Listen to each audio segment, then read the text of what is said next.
banyak sekali hadis Nabi Shallallahu Alaihi Wasallam yang menjelaskan tentang keutamaan membantu orang lain.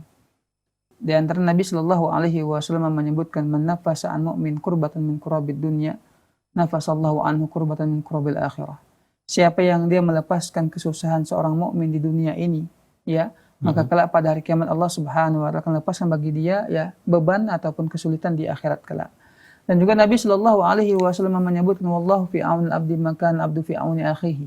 Allah senantiasa menolong hambanya selagi hamba tersebut menolong hamba yang lain, saudaranya. Dan bahkan dalam sebuah hadis Nabi Shallallahu Alaihi Wasallam juga menyebutkan, aku, ya, berjalan bersama saudaraku untuk menunaikan hajatnya, membantu keperluan dia. Lebih aku suka dibandingkan jika aku beriktikaf di Masjid Nabawi selama 1 bulan. Artinya apa?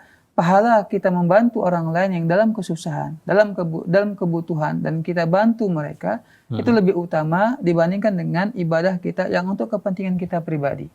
Ya, maka kalau saat ini kondisinya kita sudah menabung, qadarullah, ya. Ternyata ada keluarga kita membutuhkan uang, meminjam uang untuk kita kepada kita karena kebutuhan. Entah karena sakit, entah karena uang sekolah, ya. Pokoknya penting kebutuhan dalam hidupnya. Maka lebih utama ialah kita berikan uang tersebut untuk kebutuhan mereka. Dan insya Allah, Allah Subhanahu wa taala akan menulis pahala bagi Anda karena niat untuk berkurban tadi, meskipun belum sampai. Ya, meskipun belum sampai. Jadi mendapatkan pahala dengan niat kurban, ya, kemudian mendapatkan pahala karena membantu orang lain. Ini lebih utama.